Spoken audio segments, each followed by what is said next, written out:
All right, man, peace. There was a conversation pertaining to O.J. Simpson about him possibly getting released from prison this coming July in regards to the crime that he was convicted of stealing back his own sports memorabilia. So, we're going to just watch and see how they cover this story, and I'm going to chime in. According to the Nevada Department of Corrections, O.J. Simpson is set for a parole hearing in July. Simpson is in his 9th year of a possible 33-year sentence for armed robbery and kidnapping. Stephen, I want you guys to pay very close attention to the numerology that's used in regards to O.J. Simpson. All right, it's my firm belief that O.J. Simpson is what's known as a monarch child, meaning MK Ultra programming, mind control programming.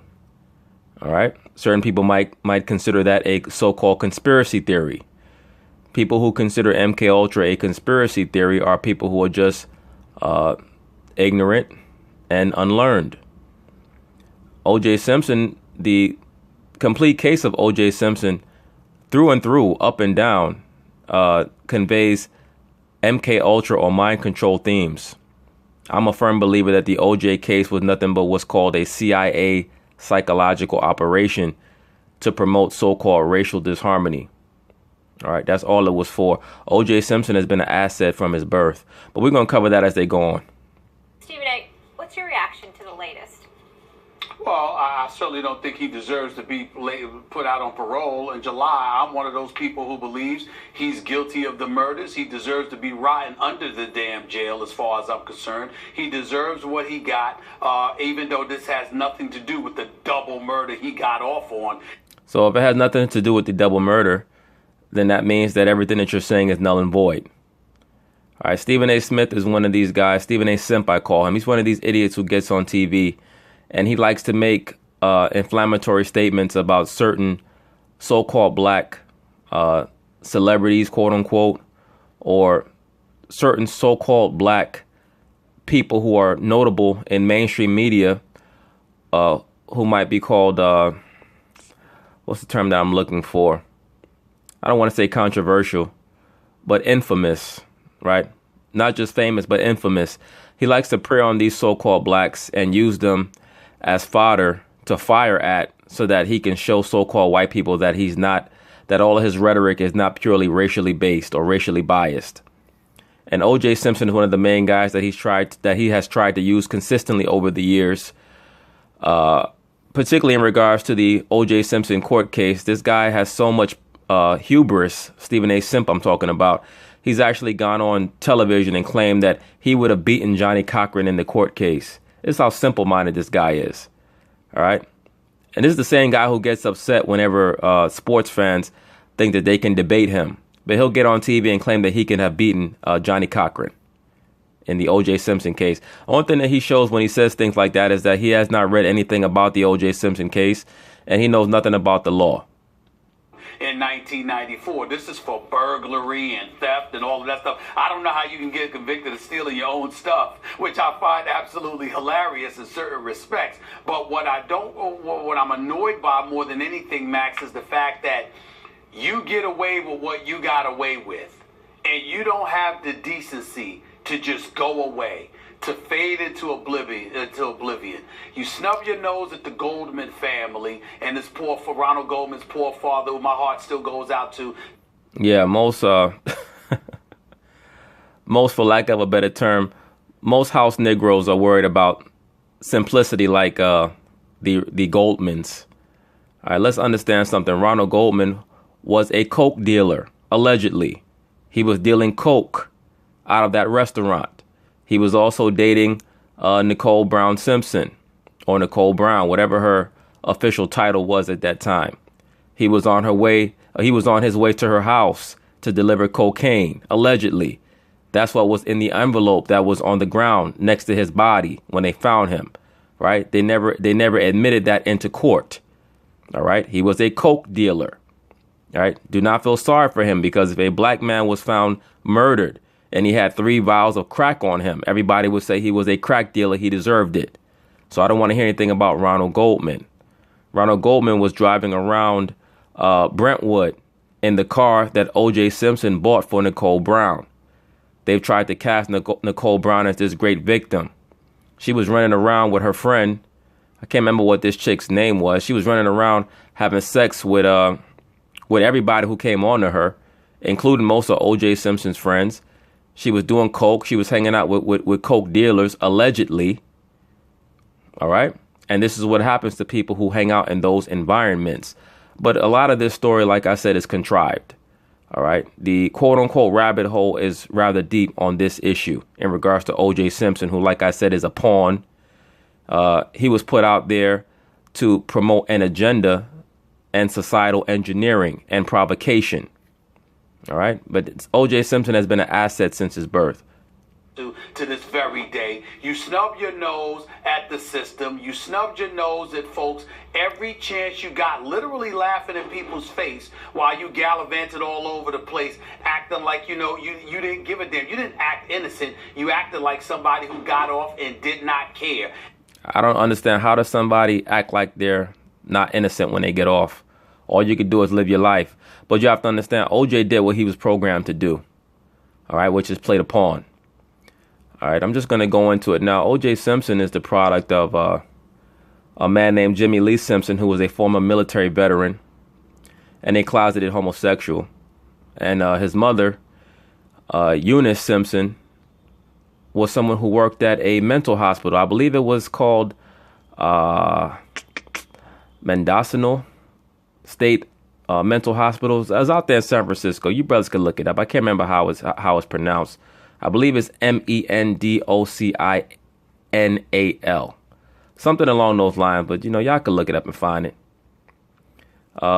His mother worked in the mental hospital, same mental hospital that in the early 70s, the CIA allegedly, while she was working there, came in and took children out of that mental hospital, or that mental asylum as it was called, and they brought them down to Jonestown.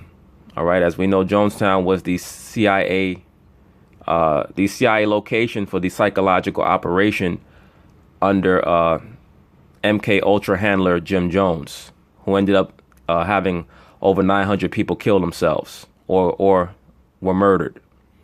All right, that whole thing was a psyop.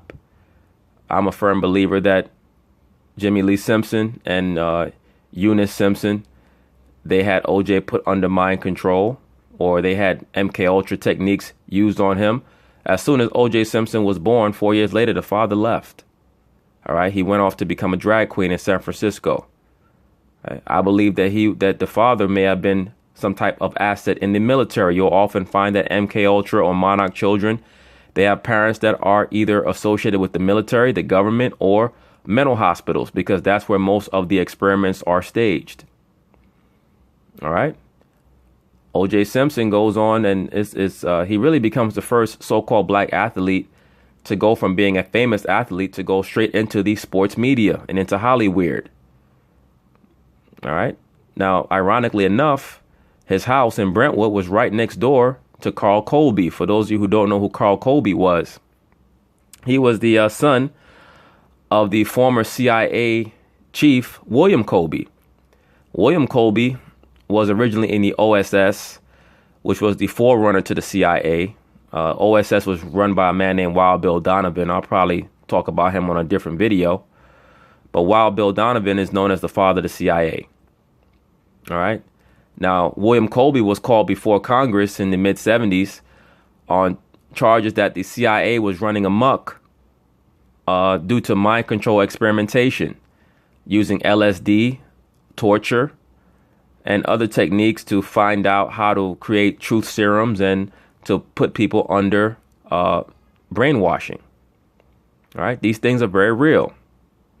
All right. So now OJ was also linked to a man named Joey Ippolito, if I remember correctly. This guy was the successor to Meyer Lansky. For those of you who don't know, Meyer Lansky was one of the major mob figures in America during the 20th century. Meyer Lansky's also had connections with, if I remember correctly, Joseph Kennedy. All right. If I remember correctly, Meyer Lansky was the same guy who stated that Joseph Kennedy was a bootlegger. All right. Somebody got upset with me when I stated that Joe Kennedy was a bootlegger in the JFK Files video that I did. But he was outed by a couple of top mobsters who were working with him. All right. Who stated that he was a bootlegger, allegedly. All right. And those guys, the thing about those guys, top mobsters, they don't like when politicians have one image on TV, but they know they know the other side. They have no problems dropping dimes on a lot of these top politicians. But to get back to OJ was an asset. If you brothers remember, he did a movie called Naked Gun, and in that film, he played a buffoon. But that movie was also about mind control. If you remember, they had another MK Ultra athlete, Reggie Jackson, who got activated at the end of the film, and he was supposed to kill. I can't remember who it was he was supposed to kill. Was it the Queen? The Queen of England? Something like that. Reggie Jackson was supposed to kill. But he was just a regular guy in the outfield. And I think that some sound effect went off, and it activated him. All right. O.J. Simpson was also under mind control. All right. He's been an asset that has been used for the last 50 years. All right. They know who OJ is. You have a lot of Monarch children athletes out here. Okay. But no, OJ Simpson didn't kill those. He didn't kill those people, man. You don't go to people's house. You're OJ Simpson. You have all that money and you decide to kill two people with a knife. All right. There's a lot behind that whole story that they don't want to talk about. All right. O.J. Simpson was under what's known as Oz programming, Wizard of Oz programming. It's a form of mind control in the MK Ultra mind control system. He was under what was known as Tin Man programming, where he would scar himself by scarring his index finger whenever one of his alter personalities were snapping into and out of consciousness. That's what happened on the night that Nicole Brown and Ron Goldman were murdered. Okay. The CIA allegedly has connections with Joey Ippolito. All right. Joey Ippolito, one of his bodyguards, was Al Cowlings. All right. Best friend to O.J. Simpson, allegedly best friend to O.J. Simpson, who was probably just a guy who was another MK handler just there to watch O.J. Who knows? All right. You have to understand something about MK handlers. And, you got to ask yourself this about Al Cowlings. This guy, Al Cowlings, was basically aiding and abetting a fugitive. How many days in jail did Al Cowlings do for what he did? Very, very strange. All right. But anyway, let's get back to Stephen A. Simpson. Let's see what he's going to say about this case. And the system itself caught up with you like it's known to do. They got Al Capone. You remember, they got him on tax evasion charges, Max. They knew they knew he was guilty of something else, but they couldn't get him. But they got him on something. And that's the same thing that's applicable to OJ. He brought it on himself. He was idiotic for not going away, and he deserves what he got. As far as I'm concerned, a few more years in jail would be something that he would deserve, but I suspect that he might actually get off. I think, as most do, that he was guilty of the original crime for which he was charged. These guys are so funny. They tell you what they think. They never tell you what they know. They never list evidence. Why don't you talk about how OJ, he had the cut on his index finger, but the glove that he allegedly wore didn't have a cut on it. Talk about how Furman, the pronounced racist detective, is the guy who found both gloves. What are the chances that he's the guy who finds both gloves that OJ allegedly wore, one at the crime scene and the other one right adjacent to OJ's house? Right? But neither glove has the cut on the glove that OJ had on his finger. Talk about how there was no blood found in OJ's home. OJ had a beige carpet. There's no blood on the carpet. There's no blood in the toilet. There's no blood in the sink. But allegedly, he stabbed up Ron Goldman and Nicole Brown, and almost decapitated the both of them. All right. See, a lot of times these guys have conversations that's a little bit above their pay grade, quite frankly. And tried. I think he's probably a menace to society and should be acquitted. And best for the rest of us that he is locked up. So I agree with you there. But we are a nation of laws, not men. And we're people.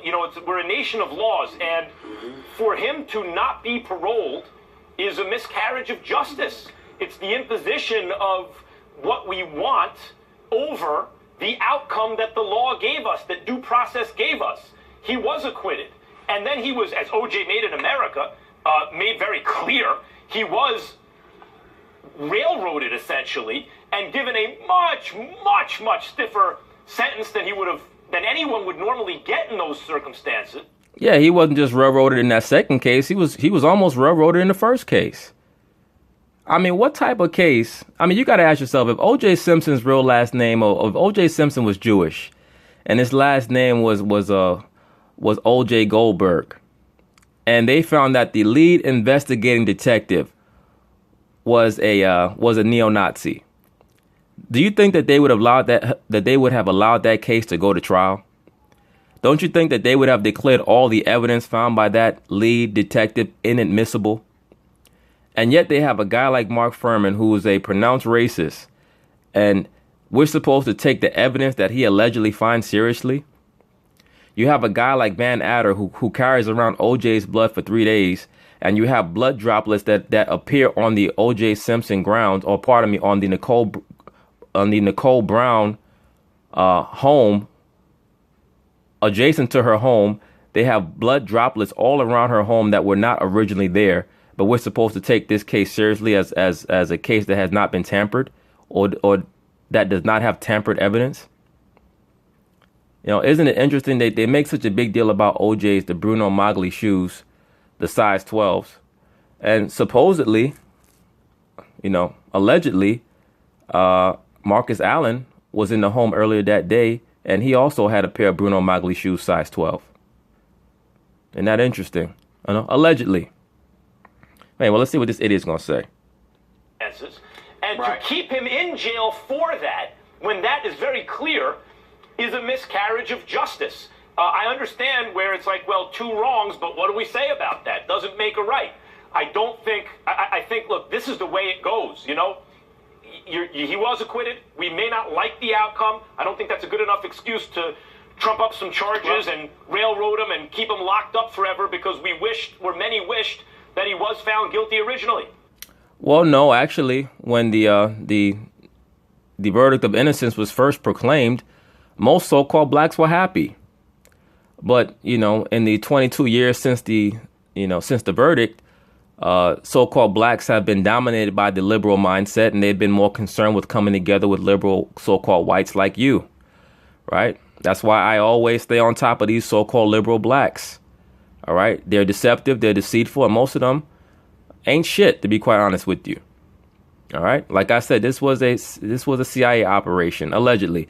You know, y'all should do some research. You know, look at the fact that, you know, a lot of the jurors on the case were under mind control. You had a juror named Tracy Hampton who, you know, she had a mental breakdown, what they call a mental breakdown in the case.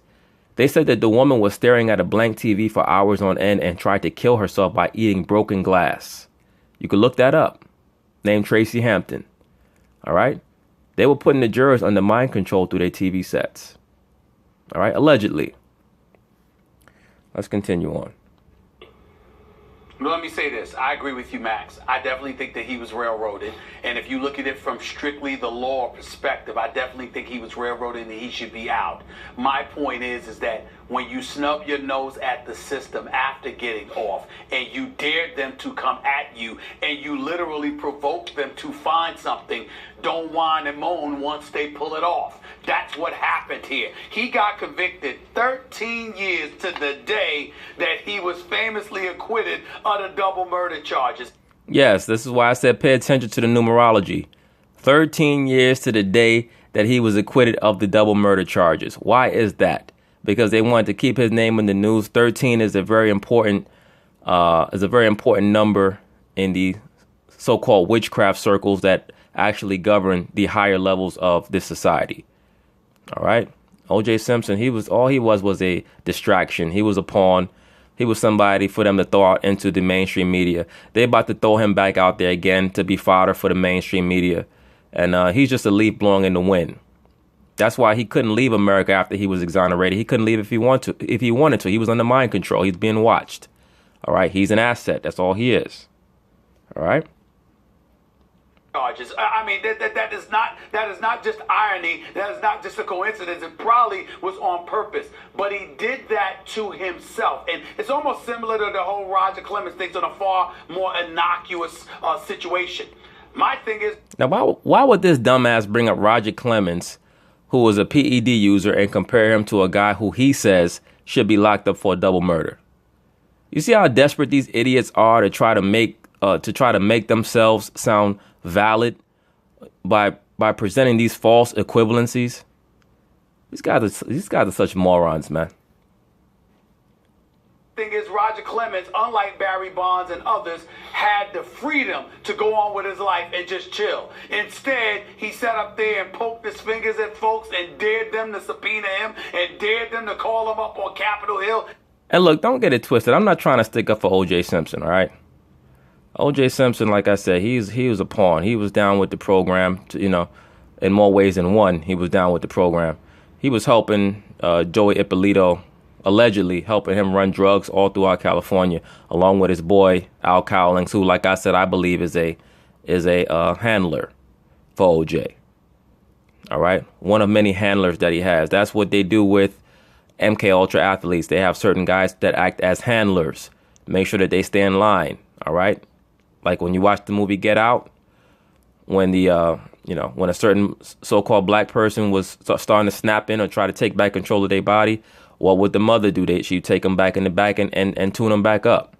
All right, all the movie Get Out was a MK Ultra movie.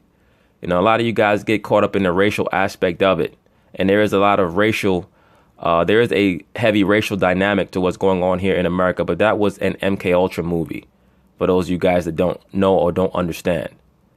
All right. But yeah, OJ was a pawn. He's been a pawn his whole life, man. His mother and his dad were part of the so-called brainwashing from his youth. All right. Sexual ambivalence. He most likely was molested as a baby by his father, and then his father left when the programming was done. They prefer to sexually abuse children before the age of 5. They feel like that enables the that enables the development of the multiple personality disorder that's necessary to implant the alter personalities that they need to control the subject. All right, it's known as, I mentioned this before, it's known as DID, or dissociative identity disorder. All right, it's very important. They have different forms of programming. They have Disney programming. They have Oz programming. That's what OJ was under, the Oz programming, or the Tin Man programming, where you would scar yourself when you snap back into a different alter. That's why he had the cut on his finger. All right. No matter what people try to say, prove or disprove, the gloves didn't have any cuts on them. Right. If he got that wound in a struggle with Ron Goldman or Nicole Brown, then the glove should have the same cut on it that his finger had. You understand? And like I said before, if he was Jewish, there's no way in the world that a neo-Nazi investigative detective is going to find both gloves and that be considered admissible evidence in a court case. All right. The whole thing was a big joke. And all this, so he invited all of this scrutiny. Then when he got it, he wants to whine and moan about how he's being victimized. And by Same the way, situation Stephen with OJ. Okay, and that's what I'm saying. Okay, so you lock him up for whatever amount of time, but because someone he was with, remember the details, someone was with said don't move or stay right there, they turned it into a kidnapping and the whole thing and gave him like 20 years. Yeah, that's true. He did deserve to go to jail for what he did. Absolutely. He broke the law and he forcibly tried to take back property, even if he believed it was his. But the penalty was excessive. Extrajudicial. However many years that is, 3 years, 5 years, whatever. There's no such thing as excessive. These judges can give you whatever they want. Your wards of the state, if you recognize yourself as a citizen of the United States, you're a ward of the state. They can give you whatever basically they want to give you, damn near, as long as they just trump up charges, right? Every charge has a penalty associated with it. They could throw whatever they want to throw at you. All right. OJ was set up from the start. He was programmed to go in there and do what he did. And that's all that was. They want to throw him away so that they could bring him back out. And if you watch that series, that Made in America series that everybody talks about is so brilliant, it's really not brilliant. It's really just the director trying to say this is why the jury made the idiotic decision that they made. That's really what that series, that OJ Made in America series, boils down to, right? It doesn't give the jury credit for saying that we're going to find OJ Simpson innocent because there's not enough there's not enough evidence in the case to convict him. All right. For those of you who don't know, the director of that series, OJ Made in America, is he's half Jewish, half black, quote unquote, half Jewish, half black. He has a so-called black mother and a so-called Caucasian Jewish father, which is a terrible combination if you want to get the truth. All right. If you want the lowest probability of hearing the truth, combine a Caucasian Jewish man with the black woman. If you want to get the truth about history or race, that's just not going to get it. But basically, he tried to concoct this fairy tale like he was breaking down the racial history of L.A., when really all that was a facade for how he was basically trying to explain away why the jury made the decision that they made, right? Basically trying to say they didn't make this decision because of the lack of evidence. They made it because of the history of race, which makes them an incompetent jury, basically.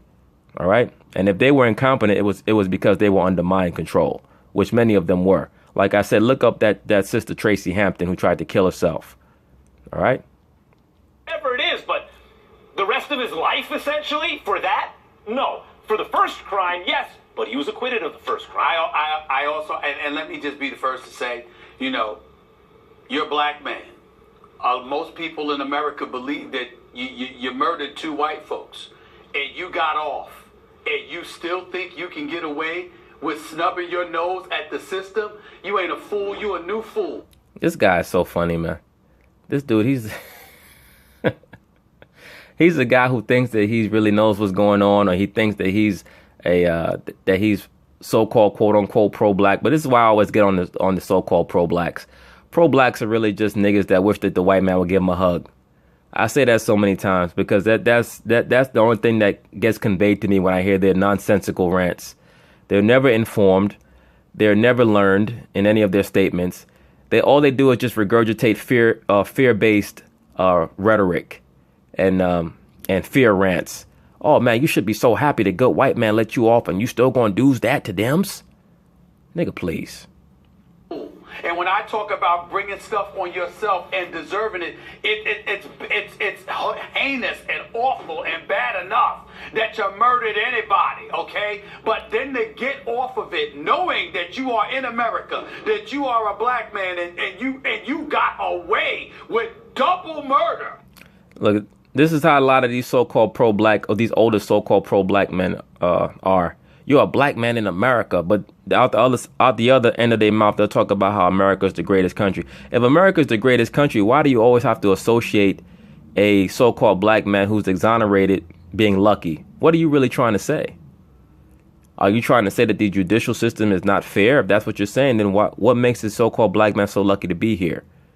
Right? Is it that this is a good place to be for him, or is it just that this place is better than everywhere else? It's like, okay, this is a shithole for the black man, but it's the best shithole that he can find. Right? What type of rationale is that? What type of image are you putting into your child's mind, right, to teach him things like that or her things like that? Right? But back to OJ. You know, when you really pay attention to OJ, like I said before, one of the ways that you know that he was an asset was the ease with which they tried to transition him from the sports world into the entertainment industry. For those of you who don't know, he was up to play the part of the Terminator. All right. I can't remember why he didn't get the role. I think he tried out for it. Either he tried out for it and he got turned down by James Cameron, or James Cameron wanted him and OJ didn't want to do it. I can't remember exactly why, but he was up for the role in the Terminator to play the Terminator. All right. He was up for a lot of roles, and OJ was not a great actor. But like I said, that movie Naked Gun, that shows you how they utilize MK Ultra athletes. Him and Reggie Jackson were in that movie. Playing a couple of idiots. And then to turn around and still snub your nose at the system. Ultimately, it's exactly what the documentary indicated. Before the trial, before the murders, OJ was somebody that did not identify himself with any kind of blackness whatsoever. And that's just more pro-black bullshit. Whatever the hell that means. A lot of these niggas think that they can create a black gauge, and you're either black enough or you're not black enough. Whatever the hell that mean. O.J. Simpson, you know, like I said, he's under mind control. He didn't know up from down. But that man was with a so-called black woman all throughout the 60s into the 70s. No, he didn't stand there and throw up the so-called socialist, communist, black power fist like a lot of these porn athletes were doing. But, you know, he was with a so-called black woman. Like, who gives a damn? I don't even know what that means, that he did not identify with being so-called black, because he ran off into tried to be in a so-called white neighborhood with a bunch of white people. I mean, who gives a damn? Stop worrying about what these athletes are doing. Jackie Robinson did the same shit, and y'all call him a hero. All right? He did the same thing O.J. Simpson did, if not worse. And this is a perfect example of that, because you forgot who you are and where you are. Yeah, he forgot who he was. He's a so-called black man, right? A word that does not denote race, culture, language, or history. All right, this guy, he looks like a damn woman with a fake afro and a fake mustache and goatee. Or if you believe he did it, maybe he's not. I do believe he did it. Maybe whatever kind of association. These guys, they have so much passion for OJ, but they don't tell you about guys like Robert Durst and Phil Spector, so-called Caucasian celebrities who literally got away with murder. Nobody talks about them. Nobody brings them up. It's always about OJ. That's how you know OJ was a psyop. All right, that whole thing was phony and contrived. They hid so much evidence from the people because they know that people don't read, they don't research. I mean, if you know anything about the O.J. Simpson case, there's no way that they could have convicted him. There's just no way. There wasn't enough evidence. All right. There wasn't any blood found in his home. There was so much tampering of the evidence. There were blood droplets found on his socks in the Nicole Brown residence that were added 3-4 days down the line. I mean, it was just so much nonsense, man. So much craziness. Kind of a sociopath, you think that makes him? He has enough of a conscience to feel guilty enough to put himself in a situation where eventually he does the time.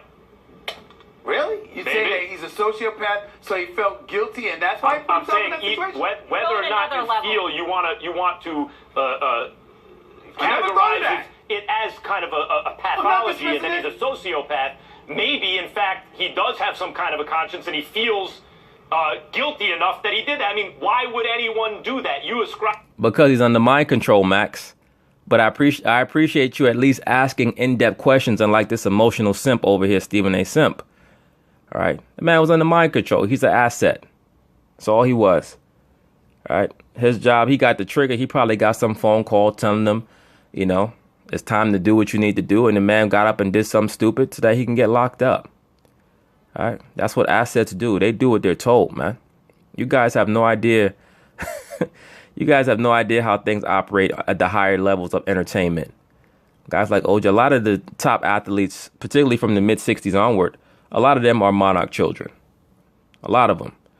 All right. And O.J. Simpson, like I said before, I think he's a generational, because I think his father was probably put under the programming while he was in the military. I think his father was put under the programming. Who knows? Him and his father and his mom might have been in an arranged marriage, because what are the chances that you have a father in the military and then a mother who works at a mental hospital? And like I said, the mental hospital, because there are people there that nobody cares about. So they can come in there, the CIA can come in there and they can put people under electroshock therapy. They can try different drugs on them to see the effect. And nobody's going to care because people don't care about the people who are determined to be mentally handicapped or insane. Right. So what are the chances that OJ's mother works at an asylum? His father was in the military. And OJ has all these ties to the so-called, to the so-called mafia, to the CIA. All right, this guy Joe Ippolito, he had connections to Bush, to George Bush. I believe the guy's name was Don Aronow. Right, if I remember correctly, Don Aronow. He had a connection to a guy who was connected to George Bush. I mean, Al Cowling's working with this guy Joe Ippolito, and then supposedly O.J. Simpson's son has multiple personality disorder. So this thing is generational. The programming was generational, right? His daughter also has mental issues. The one that he had with his first wife. All right. So like I said, man, the rabbit hole with all this stuff with the OJ stuff is very deep, but it's a multi-billion-dollar industry. They will never come out and say that OJ is innocent, because that's a multi-billion-dollar industry, the OJ industry. All right. Ascribe it to stupidity. Maybe it's guilt. I never thought about it that way. Possible. I give you that, Max. I mean, I never associated the word guilt with OJ. I associated guilty with OJ, but not guilt. Yeah. But not guilt as in a guilty conscience. Maybe you might have a point there. I don't know. Maybe. I don't know. Shut up. But yeah, you know, like I said, O.J. Simpson's son supposedly has multiple personality disorder. He works as a chef. They claim that he has a history of violence with the women that he was associated with, that he threatened to stab them. They try to link that up with the stabbings. But, you know, nobody talks about how there were a series of murders that occurred at the workplace that Ron Goldman was with, that the owner of that restaurant, as well as a couple of other waiters who were also drug couriers, allegedly, that they also got found stabbed up. That's why I said this whole thing was just a CIA drug thing gone wrong. They used OJ as the patsy. That's all. Wrap it up, put a nice little bow around it. You know, allegedly. Maybe. Meanwhile, back to hoops. No, not back to hoops. There also was a guy named Glenn Rogers who was a serial killer who claimed to be the one who killed Nicole Brown as well as Ron Goldman. But, you know, they keep that also under wraps. It's very possible that guy Glenn Rogers is a CIA hitman. All right. They oftentimes have super sadistic people working as their hitmen. Who knows? All right. But, you know, like I said, everything I said here is alleged. All right. Peace.